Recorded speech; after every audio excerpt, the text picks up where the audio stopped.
Hello everyone, welcome back to post corner. কেমন আছো তোমরা সবাই? আশা করছি সবাই খুব ভালো আছো। আজকে স্যাটারডে আর ব্লগটা শুরু করছি এখান থেকে। আজকে স্যাটারডে, আজকে হাফ ডে ছিল আমার। আর কি ট্রেমেন্ডাস গরম চলছে এই কদিন ধরে।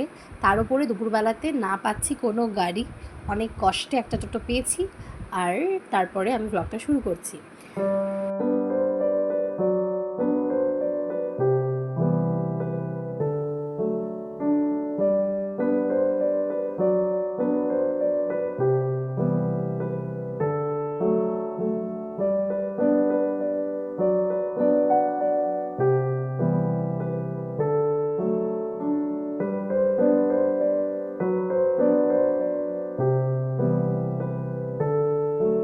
আজকে আমাদের পাড়ার শীতলা পুজো, আর টোটো থেকে নেমে দেখছি মোটামুটি সবাই দণ্ডি কাটছে। আমাদের বাড়ির কাছেই গঙ্গা একদম, সেখান থেকে চান করে এসে সবাই এখানে দণ্ডি কেটে মন্দিরেতে যায়।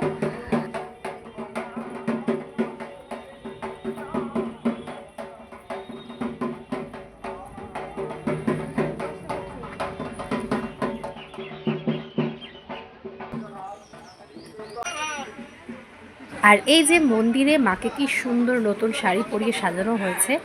আর লেফট সাইডে রয়েছে শিব আর বড় বাবার মন্দির।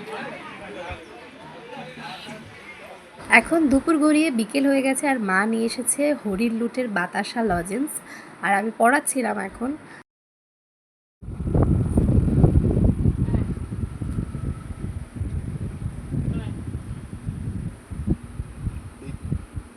হ্যাঁ, এই যে আমাদের বাড়িতে নতুন একজন সদস্য, অন্ধকারে বোঝা যাচ্ছে না। যাবি? খরগোশের মতোই লাফায় মিল্কি। ওরে বাবা, কেলটুর হাই দেখ না রে কেলটু। এতক্ষণে পড়িয়ে একটুখানি রেস্ট নিয়ে আমি এলাম আবার মন্দিরেতে। আর এখন পুজো একটু আগেই শেষ হয়ে গেছে। যাই হোক, এসেছি যখন তোমাদের সাথে আর একটু কাছ থেকে মায়ের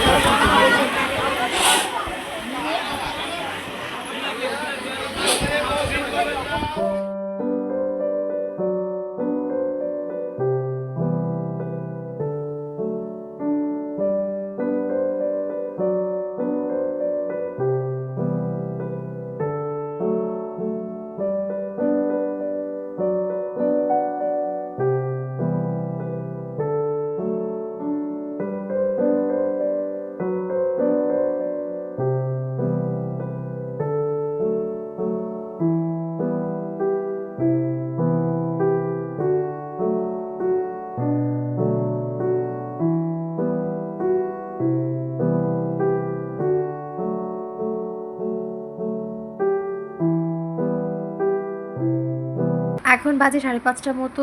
মাজান একটু নিজেকে বুস্ট আপ করছি, কারণ ছিল আর একটা ক্লাস, আর ক্লাস নিয়ে বেরিয়েই বাড়ি যাচ্ছি।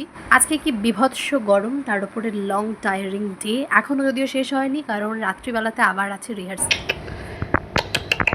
এই যে একটা পুচকি শোপিস আমাদের বাড়িতে এখন এসে বসে আছে, এর নাম হচ্ছে মিল্কি, আর এ হচ্ছে কেলটুর বেবি। কি নাম তোর? মিউক্যাট। মিউক্যাট কি মিষ্টি দেখতে। জানি না কতদিন থাকবে বাড়িতে, বাট আছে এখন। আইও। এখন চলছে রবীন্দ্র জয়ন্তী অনুষ্ঠানের রিহার্সাল।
যা বলে দিয়েছিলেন তা সব মনে ওঠে।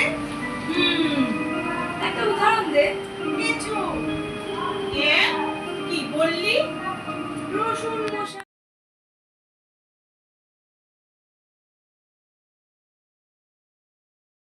আজকে ছিল আমাদের ফাইনাল রিহার্সাল, তারপরে আমাদের শীতলা মন্দিরেতে ছিল ঠাকুরের গান, সেখানটাতেই গেছিলাম।